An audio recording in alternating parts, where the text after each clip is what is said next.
All right, ladies and gentlemen, it's time for Red Rain episode 177. Please welcome in your host, Walter Mitchell. Hi, Kyle Little Rock Ledbetter. He is in the studio this morning in Sacramento doing a radio show about the De'Aaron Fox trade. So he got pulled in early for that. So he's gonna go do his show, and meanwhile, we have a special guest, Dan Viens, our Seahawk frenemy, who is amazing at what he does, and he just spent the week in Mobile. So Yeah. we have plenty of NFC West topics to address. Welcome back, Dan, and how was the week in Mobile? It was great. It was my first time down there, and so I think most people jump in and out of Mobile for a couple of days at a time. And I'm talking creators and media, but also coaches and front office personnel, and they just kind of pass through. Or a bunch of people will go to the Shrine game for a couple of days and then come over.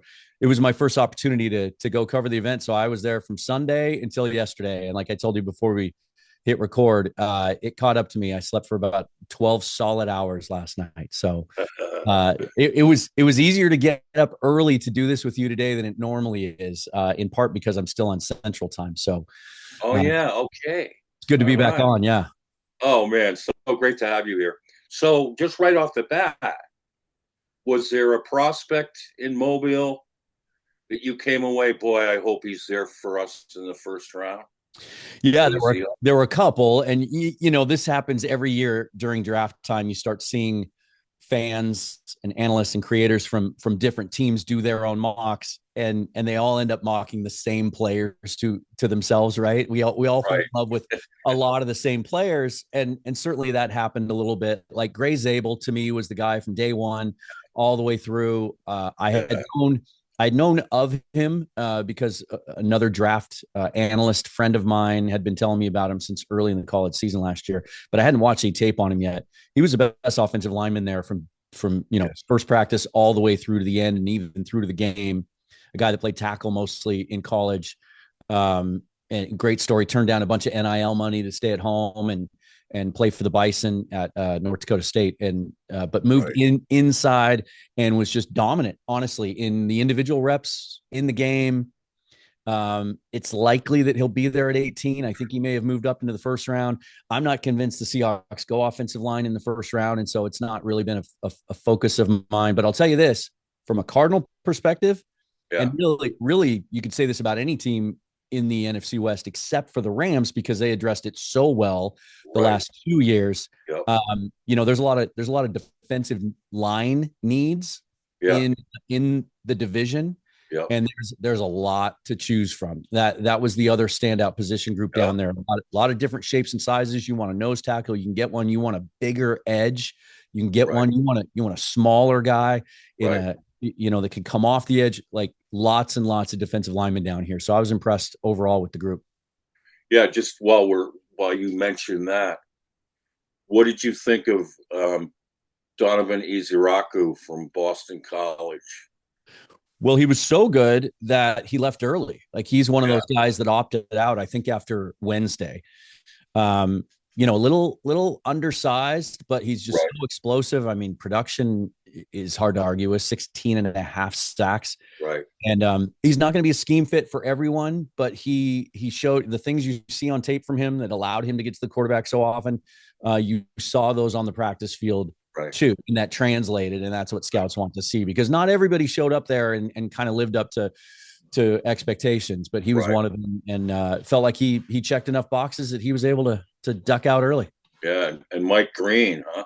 Yeah, he was one of the stars down there for sure. Everybody was concerned about the weight. He weighed in at 251, where he was listed at like 235 for most of his career, and just the explosion. Now, he burst on the scene so heavily Tuesday, and then that rep against Josh Connerly Jr. got a lot of, became a viral moment. Kind of felt bad for Connerly on that when he got caught trying to jump that. He got caught with his feet in the air. Yeah. Green wasn't dominant rep in and rep out. Another guy that might not fit every scheme. There's a lack of length there, but he was so good that I think he solidified himself as a day one guy. Yeah. And wow, what a group. What an ending to the game, Dan. That's the thing. Usually the game stinks. Right. Really. But the whole thing, it was compelling the whole way through. It got a little slow there, kind of, mid-second quarter, early third quarter, hit a lull, but it was close all the way through. And then guys I was sitting next to in the press box as that first drive was starting, I thought, okay, who's the MVP at this point? Because it would have been a defensive player, but which one do you choose? There were a number of guys that had 2 sacks, and they really spread them around. But we thought, okay, well, whoever makes a play, if they drive this thing down and win it, that's the MVP. And it couldn't have turned out any better with Jack Besh catching that winning pass after the month he's had and the week he had. He was the best receiver there all week. And so I thought the MVP went to a fitting guy. And good moment for Seth Hennigan too, who up until that point, I really didn't think he was the least impressive to me of the 7 quarterbacks.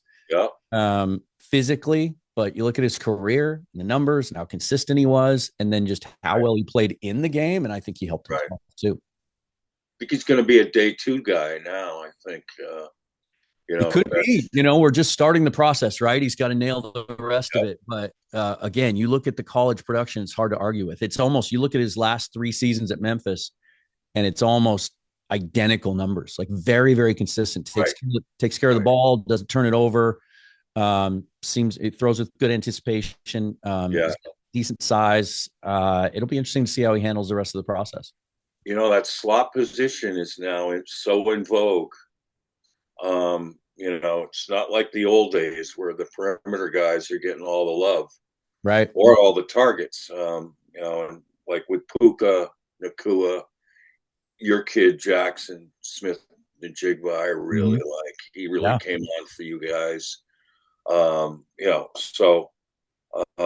then, Armand St. Brown, those kind of guys, AJ Brown. I mean, if you can win over the middle with receivers today, you can win a lot of football games, and these guys are delivering. So I think I could see the Patriots going after him, it's like an Edelman role going after Besh. She fits that mold, and he's so tough. Yeah. He catches everything. Yeah, he does. So. Yeah. Contested catches. He calls them. I think his quote after the game, he said, I don't call him 50-50 balls. I call him 75-20 balls. Right. which he's taken a look at his own PFF page because that's closer to the percentage of contested catches that he's actually caught. So, just a great story with how everything went there with, his brother and then catch the game when he passed. So, yeah. So who was the Dan Viens quarterback of the week? I thought start to finish, I thought Jackson Dart was the best guy all week. It's interesting. You can go out and find other people's like day 1 recap, day 2 recap, day 3 recap, and you'll find widely varying accounts of how he looked, either good or bad. And I think part of that is that. Sorry, I just had a cat disaster happen on the other side of the camera, so that'll be fun. It's one of those hanging like 3-way like decorative lamps, and it took him 3 years to finally get his claw caught and pull it down with him. So he just decided to do that today, I guess. 9 lives, baby, 9 lives. But the quarterback thing, more than any other position, obviously, because it's such a lightning rod. People have different ideas about a quarterback. And once people make up their minds about a guy, they usually can't be swayed. I liken it to watching a boxing match where you have a favorite guy, right? And for those of you young people, boxing is what used to exist before MMA, where all you could do is hit with your hands. It doesn't exist anymore. But in a boxing match, you have a favorite. And so you're watching that guy, right? And every time he lands a punch, you think he's doing well because you're not focusing on his opponent, right? I think that happens with quarterbacks too. If you have it in your mind that I don't think this guy's very good, then you tend to accentuate the misses and the bad throws. But I thought even day 1, and there was a lot to be said about he had trouble handling the snap down here. I don't think that's an indictment on these guys. It's new to all of them. But I just felt like from day one all the way through, he looked the most comfortable in that role. And he just, the arm talent is natural, and it's pretty hard to ignore. And then the concerns about processing, because Kiffin had a simplistic system, like just about every quarterback faces those kinds of questions. And so I think, it's just the beginning of the process, but I thought he accounted for himself well. He was clearly the most talented guy here, but not too far behind him. I would put Riley Leonard. I thought he had a really good week as well.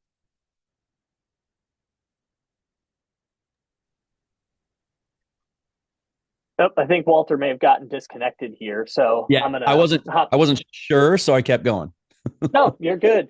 I am curious also, just building off of that. You mentioned kind of the simplistic system that they were running over at Ole Miss before with Jackson Dart. Do you feel like that's going to impact where he gets drafted going forward? Because obviously he's a former top prospect, but also he played a lot of college football. But as the years have started to go on, it starts to seem like that's becoming more in vogue as you look at kind of the Bo Nixes and Michael Penixes, that there just aren't as many third year, leave college early guys that seem to make it in the NFL as much anymore. You could look at Jaden Daniels even too. Right. I think the simplistic offense angle is being overblown. I think, you look at the last couple of years, the Tennessee program, right? Josh Heupel's also known for a similar type of scheme where he schemes receivers open. It makes it easy on their quarterbacks. And so it made Joe Milton's evaluation a little bit more challenging. It made Hendon Hooker before that, their evaluation a little more challenging. Look, Kirk Cousins said himself just a couple of months ago, I think he was on the Rich Eisen show. He said he didn't really feel like he could process and read NFL defenses until he had been in the league for 4 or 5 years. It's always going to be a big jump for these guys. And so I don't know how he's going to do on the whiteboard, but if he handles that part of it well, we've seen other quarterbacks over the last few years be drafted very, very high where there were questions about their processing skills. Justin Fields is one of them. Like, I don't think that's going to be an issue. Coaches don't think that way. They think, I can teach this guy if he's got the traits that I can work with, and he does. Awesome. Tremendous. Thank you for answering that question. Walter, I'm going to throw it back over to you. What was that question? We were talking about Jackson. I was asking more. Yeah, I was asking him about the in vogue, Jackson Darts, players who played 5 years of college football are now getting drafted more at the top of the draft. So does that fact hurt or help his career? And we were building off your question about the quarterbacks going into this year's draft. Yeah. Thank you for pitching in. I don't know why I got disconnected, but I'm back. So I jinxed you by talking about Wi-Fi speed, right? Well, maybe that or your cat. I got all flummoxed. Is he all right? Yeah, he's fine. He's looking at he's admiring his work is what he's doing right now. He's just getting you back for leaving him for a week.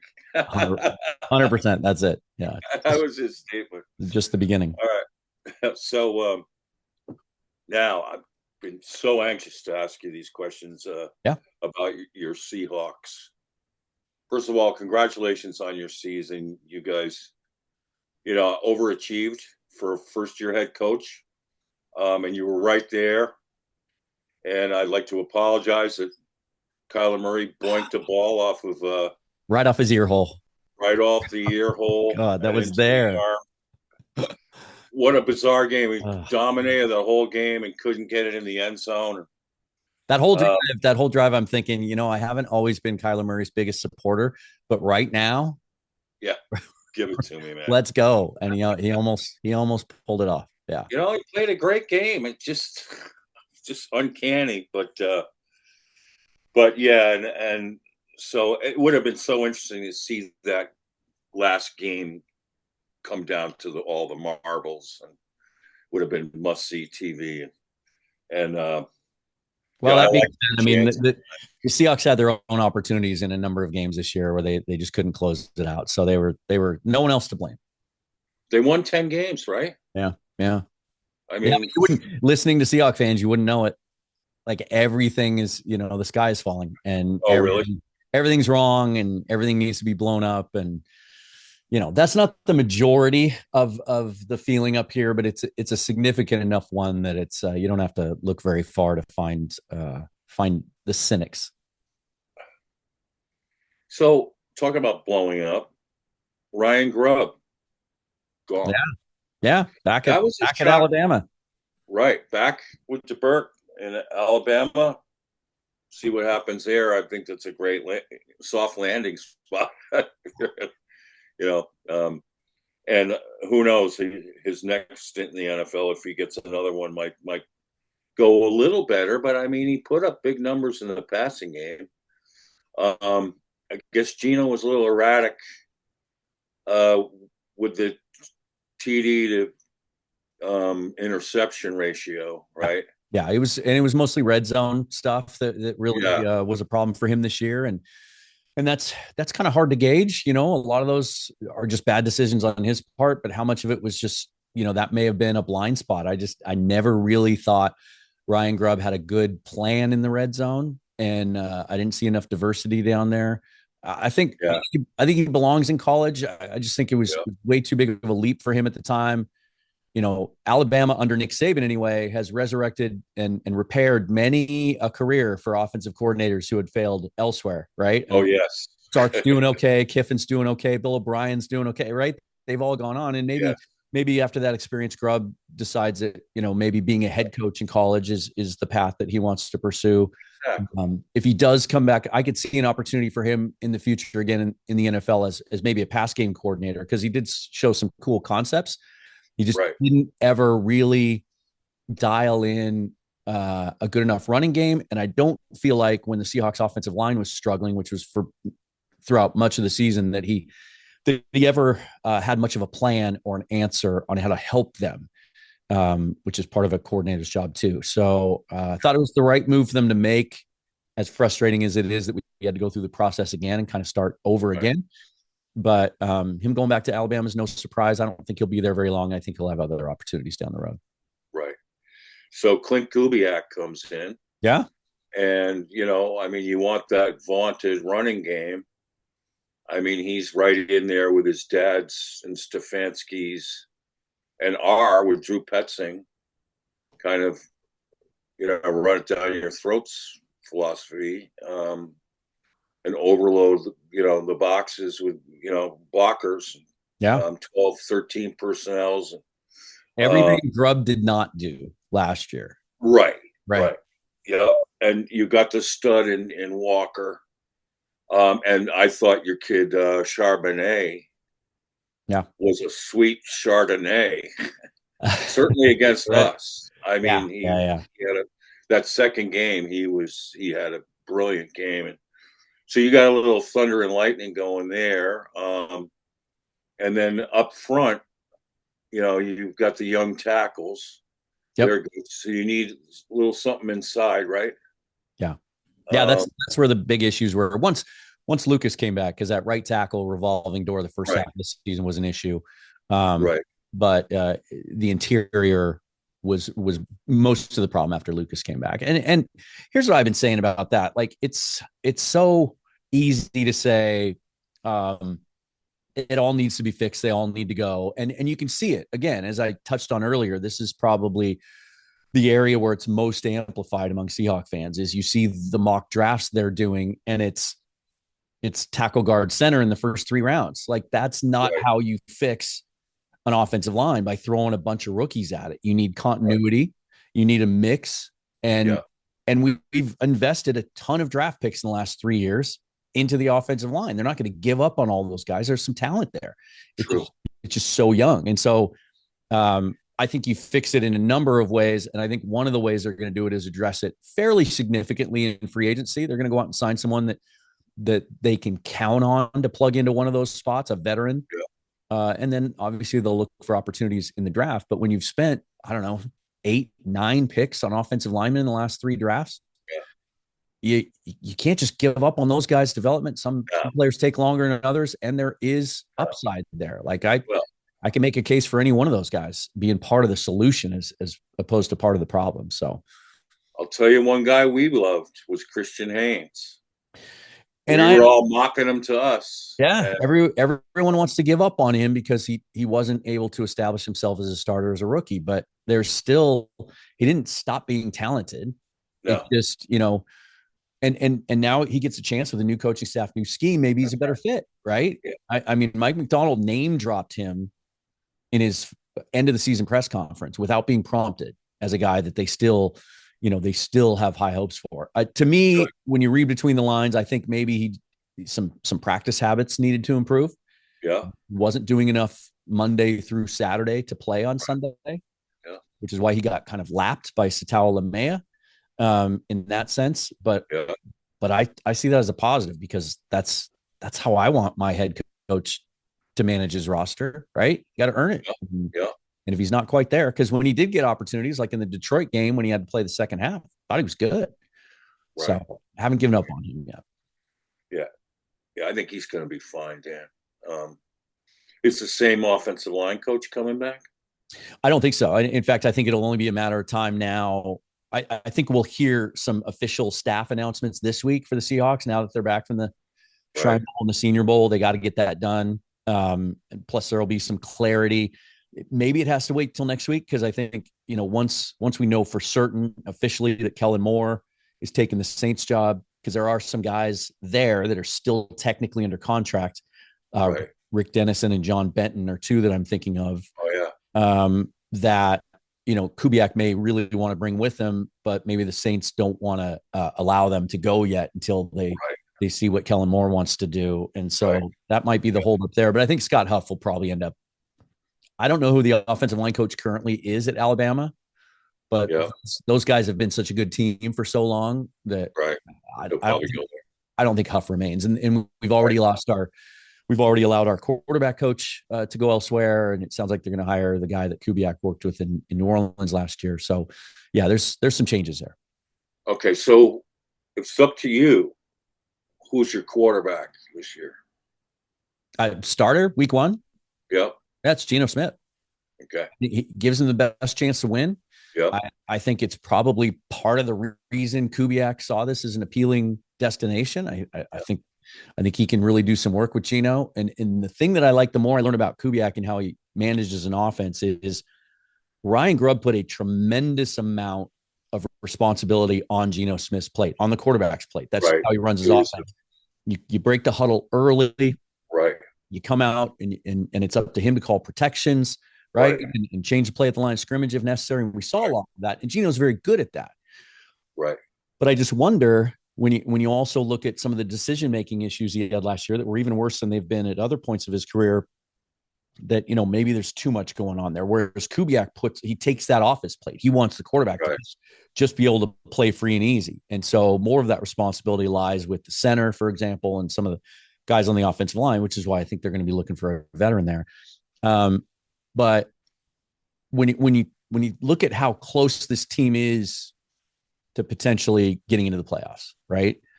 And you look at what the contributing factors were that made it tough to play quarterback on this team last year. I think it might have been a struggle for a lot of guys. Right. And I think Geno actually overcame some of those things and top 5 in the league in completion percentage and yards, and everything else, despite really poor pass protection and a lack of a running game for most of the season.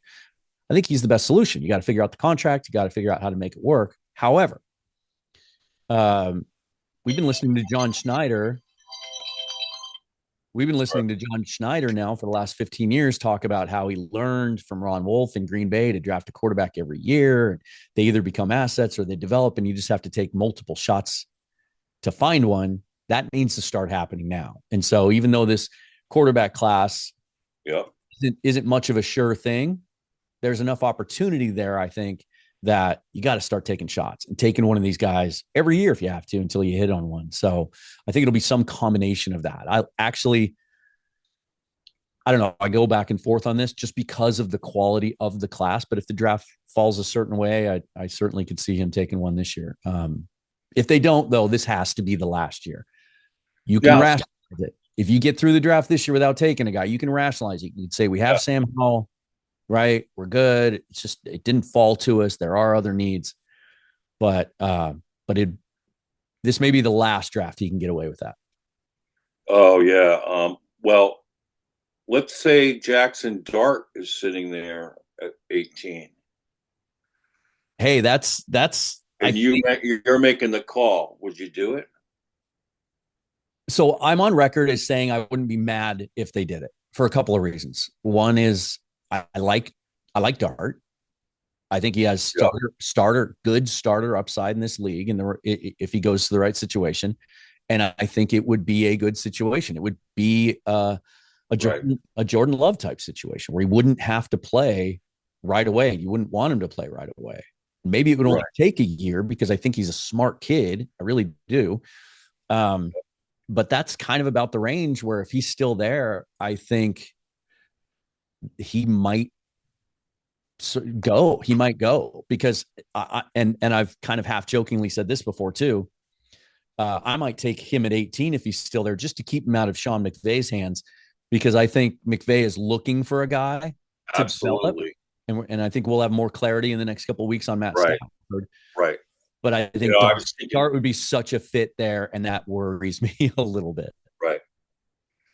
I think I mentioned this to you the other day in our, messaging. I was looking at the quarterback landscape in the NFC West.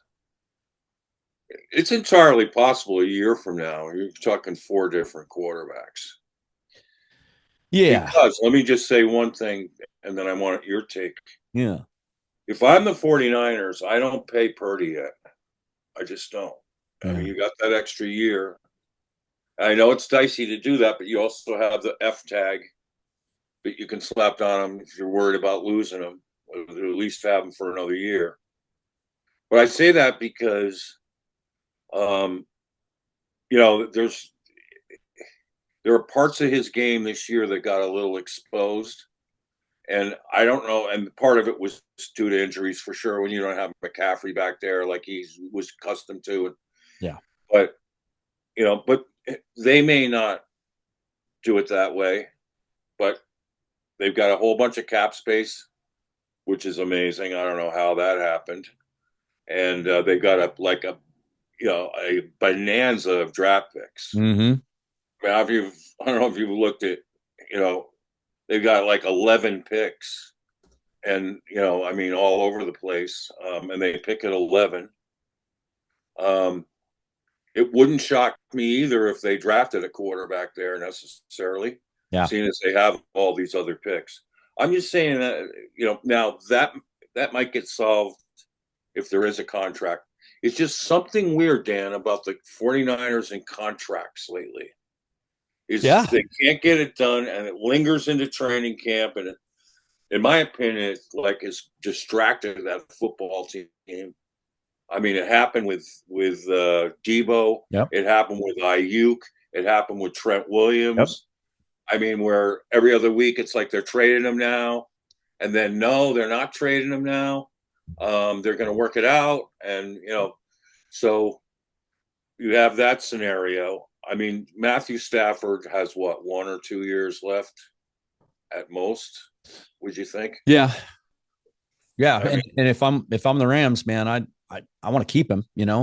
They got to figure something out there. I know there's no guaranteed money left, and he wants that, but that's an easy fix. I feel like the Rams have gotten really cautious recently about not wanting to hand those contracts out. It cost him Ernest Jones, right? They didn't want to give him a market deal, and that might be something that they're regretting now. And they got some of their other young players are going to be coming up in the next couple of years. They have to make a decision about Tristan Wirfs, but Stafford's a guy that I don't.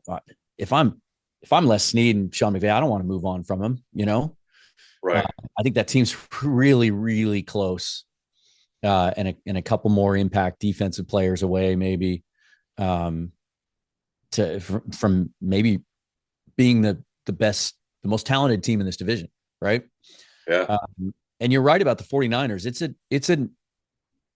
It's a compelling offseason to watch what they're going to do, because I think it could go either way. Like you're talking about all these, Trent Williams not getting any younger. They've got it. They didn't do enough to address the offensive line last year. And that kind of came back to bite. And they've got decisions to make with Hufanga and Greenlaw and some of those guys on defense. They need to add to the defensive line, which used to be such a strength.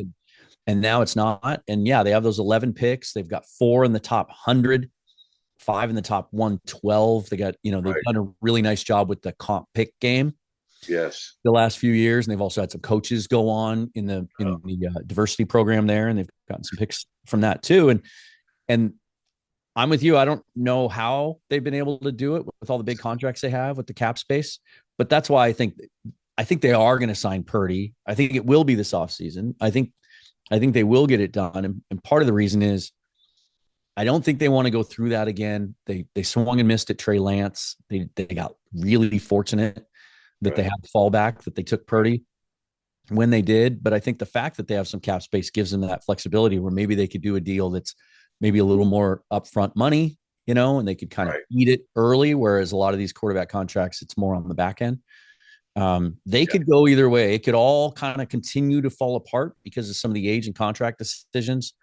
And maybe depending on how you feel about their quarterback, because he's a little polarizing, or they could get better in a hurry with a good draft and some upgrades of that offensive line. And if you want to find a guy to carry the torch after Christian McCaffrey, this is a really, really good running back draft to do it. You can find a guy all the way through the first 5 or 6 rounds. Yeah. And the Niners have been good at finding those guys late. They might not have to wait as long this year.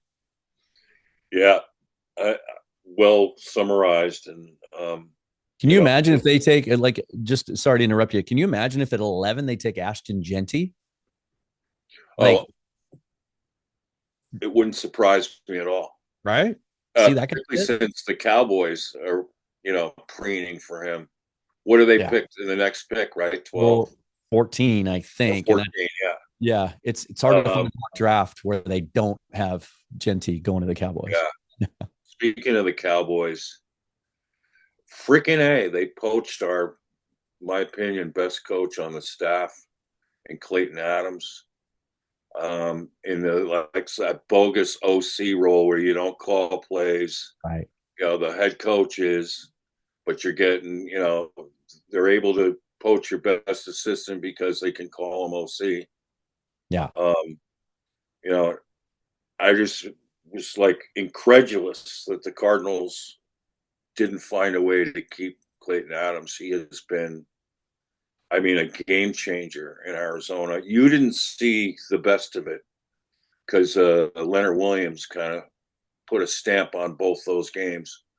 And he took advantage of Evan Brown, who was having a really good season for us up to that point. But I think he was probably new from practicing against him when he was in your place. Yeah. But we had our hands. He was busting up our zone running schemes big time, and we didn't recover from it very well. But so Robert Saleh comes back. They get the draft picks for him. Now he's back, and we got to play against him. We got to play against your defense with Mike McDonald, who did I think really fine job. There was a lot of good pieces there and young pieces that are really good. And you have the stud in Leonard Williams. He's the new Aaron Donald of the division. Although those Rams kids are. Yeah, that's what I was going to say. I don't know. Braden Fisk and Jared Verse might have a couple of things to say about that. But yeah, kudos to the Rams. The way they moved on from Aaron Donald is just. Meanwhile, in the Cardinals, we do not have one, what you would call a star on the front seven. We got some solid players like Zaven Collins, and we're hoping that Darius Robinson will be healthy this year. Yeah, for most of the year was really tough. So it's basically a red shirt for him. Yeah, and but interestingly, so the Cardinals fired the defensive line coach, who I thought did more with less than I was like amazed at what he could do, because our two prized free agents last year, Justin Jones and Bilal Nichols, were both on the IR by like week 3 or week 4. And I thought Derek LeBlanc did an amazing job getting a lot out of LJ Collier. LJ Collier had a nice kind of Yeah, he had two sacks against us, I think. Yeah, I Yeah, mean, revenge game.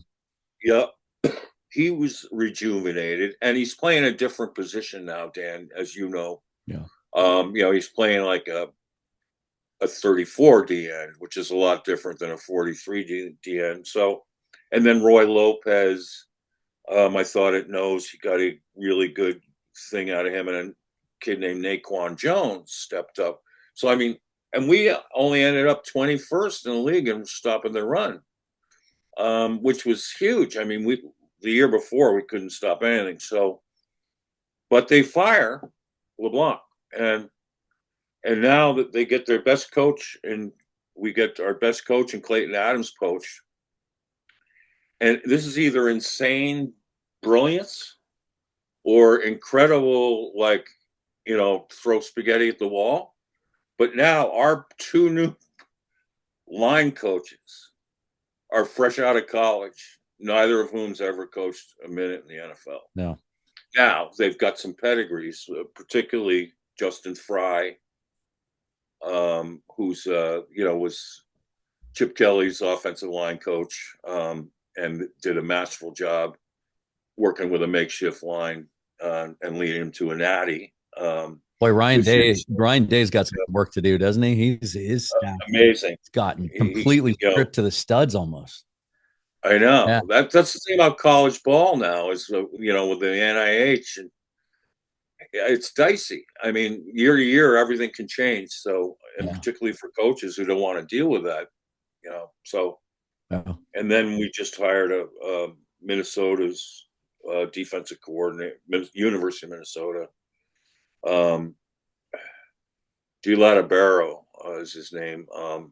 Winston DiLatabaro, excuse me. And get this, I mean, he's a rising star and billed as such. I mean, he was so good one year, his first year, 2 years ago at Minnesota, they promoted him to assistant head coach. So that says something to you right there. But he's coming to the Cardinals with 4 years coaching experience, period. And, so I don't know if I've ever seen a scenario where both your line coaches in year 3 of a tenure, like Jonathan Gannon's, are college guys. Now, albeit, I think, they probably got the goods, but isn't there a transition factor for anybody coming from college to the NFL? What are your thoughts on that? I mean, we saw it with Ryan Grubb, and right. Maybe defensively, it's a little bit of an easier transition, because so many college offenses now and pro, it's all kind of bastardized in a way. Like, the pros have adopted air raid concepts and spread concepts, and some of the colleges are starting to incorporate more of like a pro style run concepts into their offenses. And so maybe it's a little easier jump for a defensive guy. Right. And there's also something to be said for hiring these guys out of college and then having them be involved in the draft process and in the evaluation process in the offseason, because they've seen these guys. We saw early 15 years ago when Pete Carroll took the reins here, it was a huge advantage his first couple of seasons when it came to drafting, because he'd seen some of these guys up close. Right. And now 15 years later, Pete gets a job in Vegas and he hires Chip Kelly, and even though he 1 year at Ohio State and then the time at UCLA before that, and so that's a lot of knowledge, firsthand knowledge that you can kind of take from. So maybe that side of the ball, it's not as big a jump, but they need to get it right, because that's where a lot of their picks are going to be. Right. I'm staring at I was looking at Tankathon just to see your draft position all the way through, and they've got kind of a consensus mock draft up here. And the first 3 picks are D tackle, edge, linebacker. So, right. Who are the 3 players? They got Kenneth Grant out of Michigan, a guy I didn't think was going to be a first rounder because he's more of a run stopper, and those guys tend to slip a little bit. But I'm seeing now he's kind of working his way back up, really, really strong. 340 pounder there in the middle, and then your guy Ezeraku from Boston College, they've got as their second rounder. Oh, good. He'd be real dynamic off the edge. And then Carson Sweshinger. Oh yeah, the linebacker at UCLA, who might be, along with Jihad Campbell and maybe Demetrius Knight from South Carolina, the best Mike linebacker in the group, and a guy who's really shooting up boards. So that'd be a damn nice little haul for the Cardinals, I think. I'd run it right up there. Now, what do they have you guys take? Good call. Let's see. Probably offensive lineman. That's kind of the low hanging fruit. Yeah. Well, not all the way through. Actually, I kind of like this. They got Josh Simmons coming to us at 18. My only issue with Simmons is he's never played inside. He's only been a tackle. He's coming off the ACL. He's supposed to be ready to go for the spring, but he's a guy that, like, we've got Charles Cross. I mean, at 18, if I'm taking an offensive lineman, I'm taking a guy that can play inside or out and has shown it, like maybe his teammate Donovan Jackson, I'd prefer, or a guy like Kelvin Banks. And then at 50, the Ole Miss edge, Princely Uman-Milan. Oh, I like him. Who didn't really show me what I wanted him to show me down in Mobile. Just kind of got swallowed up by blocks a number of times. He's got the traits. He's certainly got the production, 10.5 sacks last year. And then the tight end out of Texas, Gunnar Helm, at 82, which would be a good fit with Kubiak coming on board. Tight end's a huge need for them. I think they're going to address it early in the draft. And he's one of the guys certainly that would make sense as a guy that good two-way tight end can play in line and help you in the blocking game, but can get downfield too. So I wouldn't be mad about that. I just would prefer, I'd go another direction at 18. If I'm taking an offensive lineman in Seattle, a guy like Armand Membu from Missouri is another guy that can, he's a tackle, but he can play inside. I don't think Josh Simmons is a fit. I also don't think he's going to be there at 18 if his knee checks out. So, yeah, I'm the same with Simmons because, I mean, we need a tackle, but the ACL concerns me. I mean, we need a tackle right away, I believe. And we have to do something about our defense. I mean, like I said, in the front seven, we just don't have any standout edge rushers.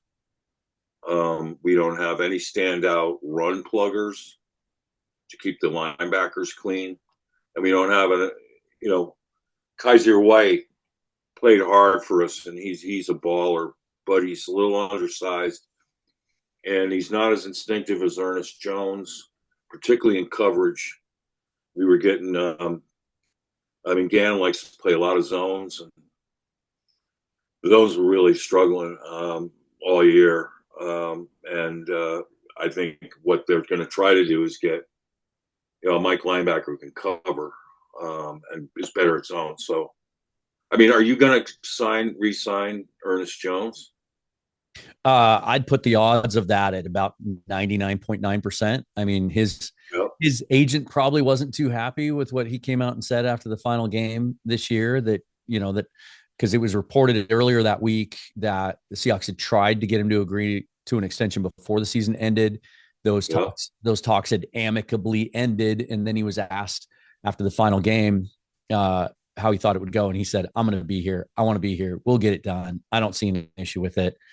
Probably not the smartest thing to say from a leverage standpoint, but I view it very much the same way as the acquisition of Leonard Williams the year before, where he's such a key piece to what they need to build here under Mike McDonald, and they weren't getting it out of Jerome Baker and Terrell Dodson, so they just showed those guys the door. Right. They were really decisive and made those moves with some conviction, and then Jones was such an immediate upgrade. That defense was top 10 defense the second half of the year. After he got there, the run defense improved. He's a perfect fit. He loves it here. And I think that'll get done, which makes it interesting when you see things like Matt Miller, who I have a tremendous amount of respect for, from ESPN, did his first 2-round mock draft today. And he has the Seahawks at 18 taking Jihad Campbell out of Alabama. Oh, yeah. Which would only seem to make sense if Ernest Jones isn't resigning. Yeah. So I thought that was kind of strange. Now, your cap situation isn't very good, right? It doesn't look good. I think we're second or third worst situation as far as being over the cap for next year, but it's easily addressed and fixable. And you can get to where you have enough to be able to, make a couple of free agent acquisitions and extend some guys with a couple of pretty easy painless releases, and there's some opportunities to restructure some guys there too. I've played around with it a lot, and you can get to 50, 60 million in cap space pretty quick. So it's not as bad as it looks. Right. It usually never is, but in this, if you're the New Orleans Saints, it is as bad as it looks. But if you're in Seattle, you're 30 million over the cap or whatever it is today. That's John Schneider's not losing any sleep over that. All right. So now that we're here and you're just fresh back from Mobile, we're going to put you on the clock. Uh-oh. I got a mock draft simulator here. Okay. I my mock drafts, man. Now, so I'm going to give you 5 players that are on the board where you pick. All right. Beginning at 18. Let's do it. We'll get to Dan Viens' pick. So at 18, Amika Aguka. Yeah.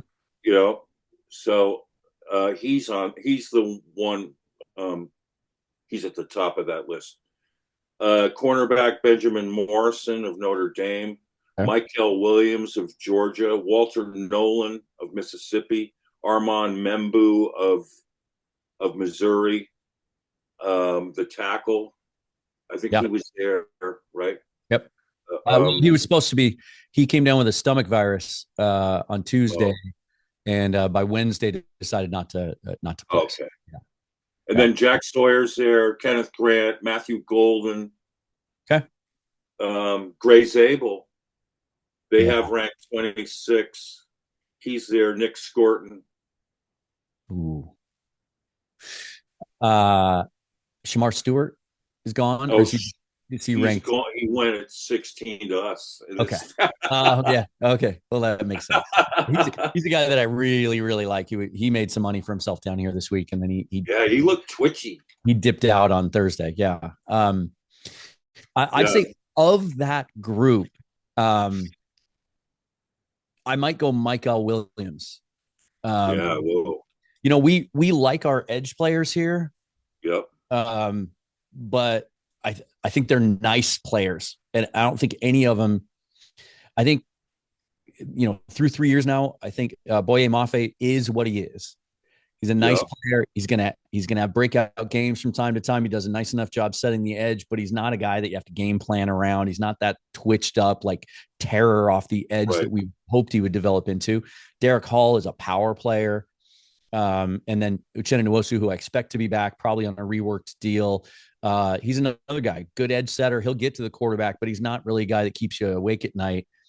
And that group's getting to the point where they're going to have to be paid. You're going to have to make a decision on offense next year. So a guy like Michael Williams, who's physical enough to set the edge, but can get after the quarterback, add another guy to that group to work in there. Right. I might go that direction. To me, that's a little high for Kenneth Grant, and I think there's some really good value at nose tackle later in this draft, as much as I think the Seahawks need a nose tackle to free up Byron Murphy a little bit to play strictly 3 technique. But just looking at just how the roster's built, and what some of the big needs are, and what Mike McDonald likes to do, let me go with Nick Scorton there. Because I think you're changing to Scorton? I'm going to change. Yeah. Williams is the more dynamic of the two, but Scorton is one of those guys that has. This is why these sims are so hard to do sometimes, right? It's like being in a candy store, and you're like, okay. Yeah, it is. Scorton's one of those guys that this draft is very heavy on, and I think is really important for the Seahawks to add to their group, and that's bigger edges. Like he's 6'5", 290, right? He's right. He can hold the edge and gives them something they don't have. They don't have a lot of length there. Mafe and Hall are both kind of 6'3", 6'4", 255. Scorton can play inside and big edge. He's really long. He's really active. I like his motor. I would take a guy like that. If I can't get Stewart, I'm going to take his teammate Scorton. Excellent. That's a really good pick. I like him a lot. All right, so now down at 50, we had just taken at 47 Donovan Jackson. I like him. Yeah, no, that's a good pick. Yeah. And he, our offensive line coach coached him. So that makes sense. This is on PFF. They took him. Okay. I would take him there too. that would be a great fit. So what's interesting for you guys at 50 is you got Xavier Watts, safety. Mm-hmm. Now I see guys mocking safeties to you, and I thought I went to bat for your safeties as being the best in the NFC West this year. I thought Kobe Bryant came on huge, and Love is just, I think, one of the top 5 safeties in the NFL. I mean, he's a game changer. If our Jalen Thompson had a little better year, with Buddha having a great year, I would have said us. But overall, I thought, your safeties were great. Is safety a need for you guys, really? Or are you, is Kobe more of a slot corner or, nickel safety? Or No, I think Kobe has firmly established himself as a starter there alongside Love. And I think is a sneaky extension candidate this offseason, actually. He was such a fit there after moving full-time from corner. And when Rayshon Jenkins got hurt, Kobe took over that spot. And when Jenkins came back, he wasn't getting it back. That's how good Bryant was. And so I think they're solid there. But here's why it would not surprise me at all to see them take a safety fairly early in the draft. I mean, shoot, if Malachi Starks falls to 18, like they could jump all over that. And here's why. Look what he did in Baltimore with Kyle Hamilton, right? Kyle Hamilton was the top 10 draft pick, considered blue chip talent, wasn't really a perfect fit, like playing free safety. And so when Mike McDonald's first season as DC in Baltimore, they really kind of struggled to find their way the first half of his first season, not unlike what happened here. I remember that. And then 2 things happened. They went out and acquired Roquan Smith at the trade deadline. And they moved Kyle Hamilton into kind of a robber role and playing that nickel closer to the line of scrimmage, covering backs and tight ends, going after the quarterback, playing, being in the box. And the Seahawks have had Devin Witherspoon playing that role. I think, especially when you look, towards the future, right? Trey Brown's a free agent. He's going to move on. We don't know about Nathaniel Pritchett yet. Josh Jobe had a really nice season last year. He's a restricted free agent. They'll tender him. He'll come back. And then you have Reek Woolen, who people are kind of mixed on their, feelings about where he is coming out of his 3rd year. I would prefer Devin Witherspoon be able to play more outside. Yes. And so if you could find that guy that could play close to the line of scrimmage, a 3 safety look, I think McDonald's going to do a lot of that. It's one of the reasons they signed Trayvon Wallace or Kayvon Wallace last offseason is the intention to play 3 guys. It was going to be Love, Jenkins, and Wallace. And so I could absolutely see them taking a guy like that. Yeah. All right. So here's who's available to you at 50. All right. Xavier Watts, Cam Scattaboo. Oh my God. Yeah.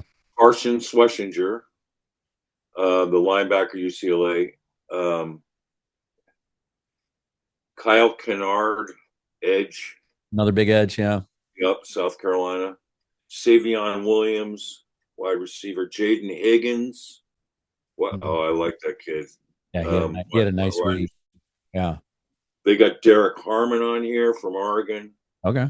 Defensive lineman. Jordan Birch, the Oregon edge. Cameron Williams, Texas, to tackle. Ozzy Trapillo, BC, tackle. Darius Alexander, who really showed up well at Mobile, at inside from Toledo. Yeah, I don't think he's there at 50. That's how good he was this week. That's PFF's grades are independent. They have their own way of looking at things. He was a terror. Tyler Booker, guard. Yeah, it's another guy. Yeah, he ain't going to be there at 50 either. He's going in the first round. I would take, if Booker's really here, I take him in a heartbeat. Like, not only is he the perfect fit, he's a guy who's play starter on day one at left guard, but he's also being talked about in Will Anderson-like terms. Like, he's a culture setter. And a guy that absolutely is, going to be the hardest working guy in your offensive line room and a leader in that locker room. That's an interesting group. Given that list, and knowing the depth of the offensive line class, I am still going to address that, even though I think John Schneider's going to take some swings in free agency. And by the time we get to the draft, people aren't going to be like Well, 18 has to be an offensive lineman, right? So there's Right. enough depth there. I'm going to address it. Like, I'm really, really intrigued by this. Are there any tight ends in that group? Is Arroyo still available, or Mason Taylor, or Yes. Gunnar okay. Helm, Elijah Arroyo. Well, you saw him at work this week. Yeah, he had it. He really helped himself this week. And then that wild card unicorn, Harold Fannin Jr. Yeah, he's intriguing too. They like so productive, right? 107 catches last year and almost 1,600 yards. Crazy. But he gets there, and while I think he'll test well athletically, he has a very uh, unorthodox style. He runs with very choppy steps, very upright. He had trouble getting separation because of that. Like, he's not as smooth. Right. That's why Taylor and Arroyo Right. looked so good, because they're just such natural athletes. Right. The thing that's interesting about Fannin is his blocking ability, his ability to get physical, his willingness to do that. And by the end of the week, they were using him kind of out of the backfield as like an H-back, which is kind of cool. Like, I could see that in a Kubiak offense, because he uses a fullback. He likes 12 and 13 personnel. I throw a curveball here, because John Schneider's a big believer in best player available, and here's a position group on this roster that I think is thinner than people are giving it credit for. Give me that list you just gave me. I'm taking Jaden Higgins out of Iowa State there. Like, cool. I think I absolutely think they need a complimentary receiver to go along with DK and JSN there. Tyler Lockett's not going to be on this roster. Oh man. Jake Bobo's a very specific role type of player. And then beyond that, there's nothing. And so I think you had a guy like Jaden Higgins at 6'4", a really good route runner, really smooth, catches everything. I think he'd be an excellent complement to those two guys. Let DK do what he does, being physical on the outside. JSN, you can move all over the place. And at some point, every draft, the Seahawks surprised you. And as much as they are going to focus on the trenches overall with their 8 picks, I think in the second round, this would be great value. And I would do that 10 times out of 10 if he's there at 50. Yeah. Okay, 6'4", 215. Yeah. 90.2 PFF grade. Last year, 11, close to 1,200 yards, 9 TDs. Grade versus man coverage 87.3. He's a total package. I mean, I don't know who the quarterback at Iowa State was, but Jaden Higgins and Jalen Noel both had really nice years down there. So they obviously had somebody who could get the rock around a little bit. Right. All right, we're going to do 2 more rounds for you. Into the 4th, we're going to get you. That was a stunning. This is really fun, because that came out of left field, but now it makes perfect sense. I know you were tempted with Arroyo there, weren't you? Oh yeah. Any of those tight ends. Mason Taylor's another guy that would be in the mix for me there, and I could see them really liking Fannin too, as I said, just for a fit. That's where that second wave of tight ends is going to go. I think is in the second round, because you're going to, obviously Warren and Loveland are going to go in the first. So then there's going to be that run. Yep. So Cardinals in the 3rd drafted Isaiah Bond, wide receiver, Texas. Yeah. So you were thinking sort of the way you were. That would be our 4th wide receiver in 3 years drafted. Gotta have him. What's that? Yeah, you do. You gotta have him. Yeah, and it's have it stable. Yeah. Well, this is interesting for you at pick 82, because Dylan Gabriel's at the top there. Elijah Arroyo is in still on the board. Marcus Mebo, tackle Purdue. Charles Grant, tackle William and Mary. Isaiah Thomas, cornerback, Florida State. Wow, he's still tight end Mason Taylor from Oregon. Devin Neal, the halfback. That's the kid I think the Niners are going to grow. Is it Kansas? Right? From Kansas. Deion Walker, defensive tackle, Kentucky. Tate Ratledge, guard, Georgia. Quantarius Robinson, edge from Alabama. Jalen Milroe, quarterback, Alabama. Will Howard, quarterback, Ohio State. I'm tempting you here now. No, I was just going to say that this range, if they're going to take a shot at a guy they think can be the next guy, that's probably the range, third round. Like if Howard's still there, he would be really tempting. I think he really helped himself in the college football playoff, made NFL throw after NFL throw. I think Kyle McCord would be really tempting in about this same range also. And I think Quinn Ewers, I've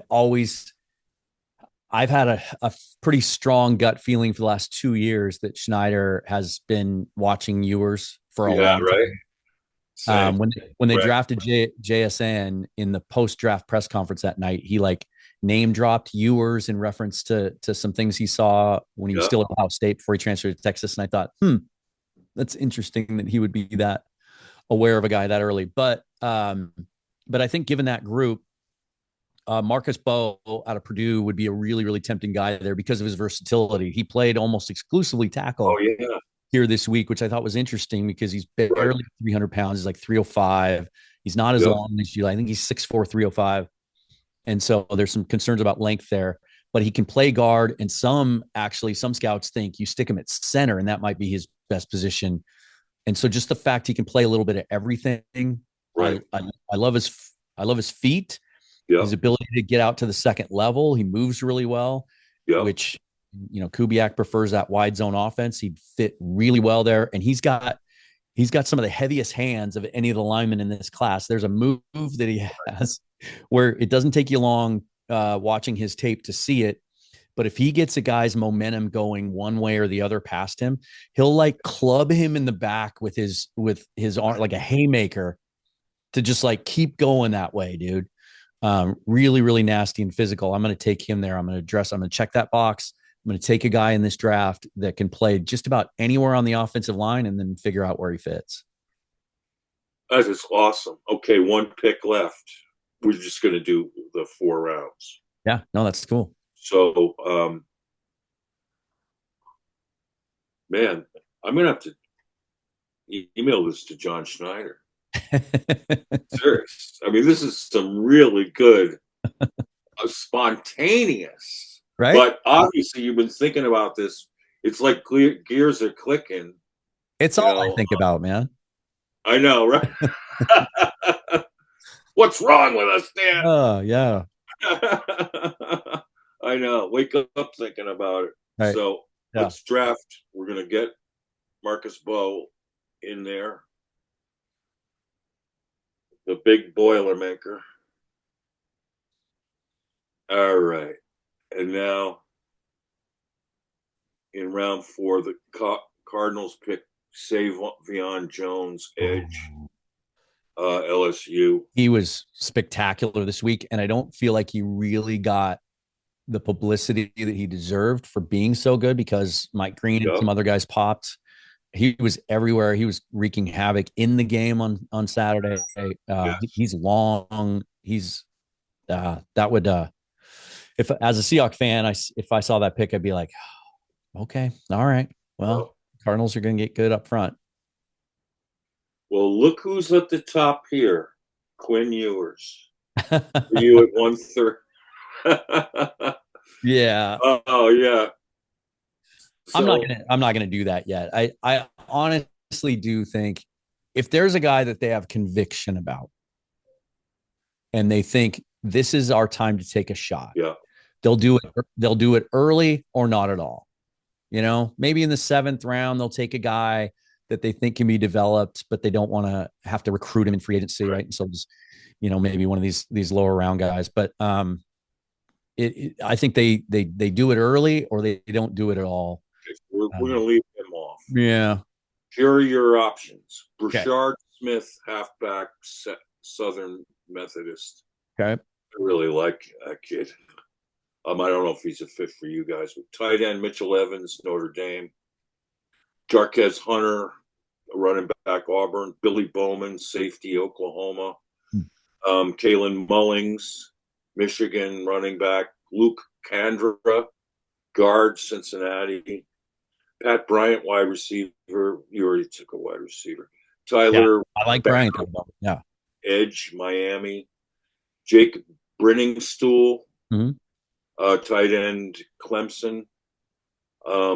Elijah Huzzy, cornerback, North Carolina. Simeon Barrow Jr., defensive interior, Miami. Trevor Etienne, Georgia. Shamar Turner, defensive interior. Quincy Riley, the cornerback from Louisville, is getting nice week. Yeah. Yep. And then Kyle McCord. I think he's going to go way earlier than that.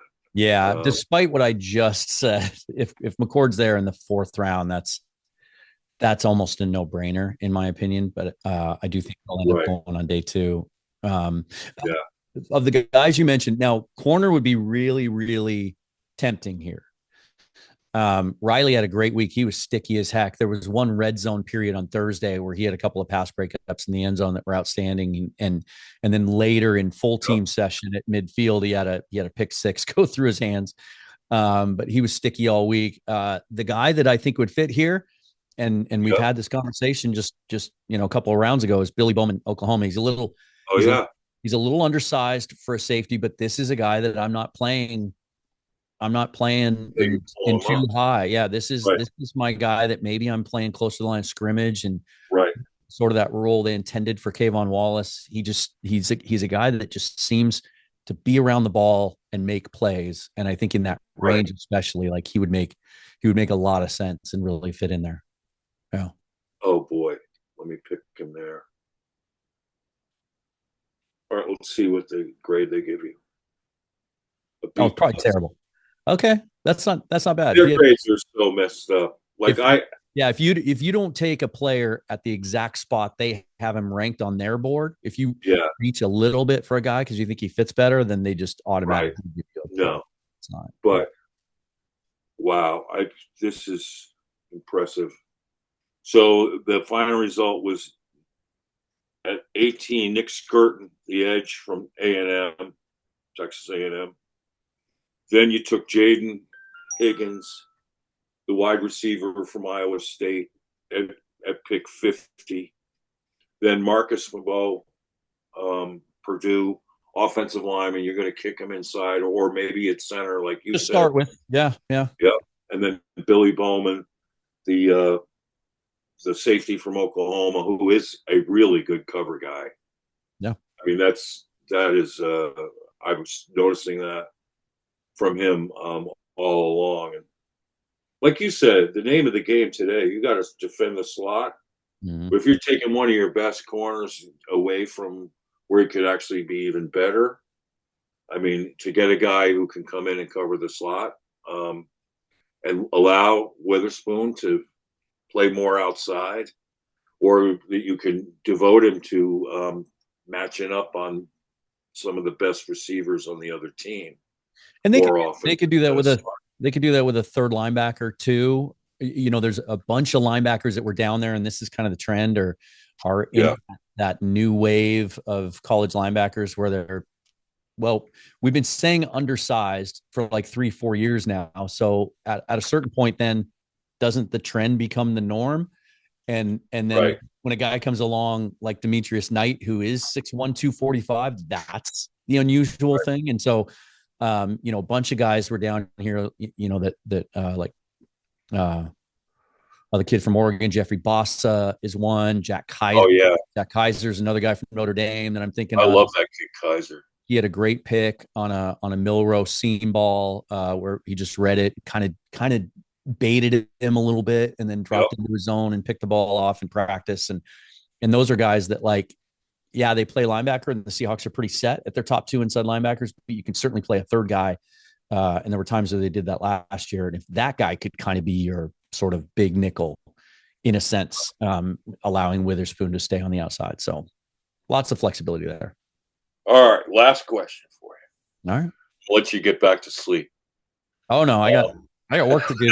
Hey, my friend, I'm charged up, ready to go. You are fired up. Mm-hmm. Straight off the jet lag and everything. So, How long was the flight? It was about 6 total hours. I think Mobile to Dallas is about an hour and a half, and then about 4.5 hours from Dallas to Seattle. So although I love flying from the east to the west because you go back in time.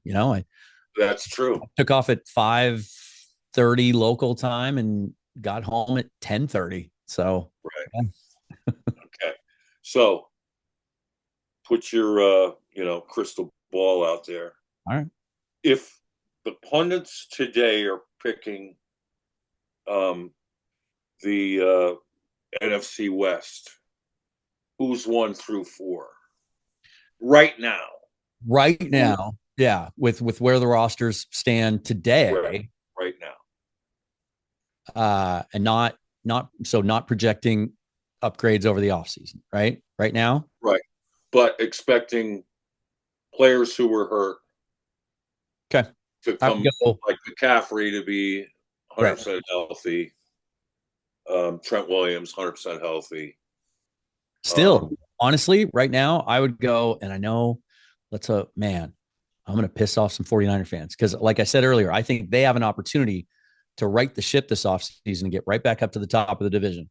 But with where they stand right now, with aging veterans, guys coming off major injuries, contract situations, and then there just seems to be something off down there. Like the dynamic isn't really positive, right? Yeah. I would go Rams, Seahawks. Honestly, Cardinals, Niners. That's how I would today, right? Today, I think the 49ers were a mess at the end of the season. I don't think it was a fluky thing. Yeah, there were injuries, but some of that is, guys getting older. And I think, Trent Williams, you have to be concerned about, like, at what point does he lose his bat speed, right? Like that happens with old linemen. They can play into their late 30s, but he's already gotten nicked up more often. And at what point do you just stop?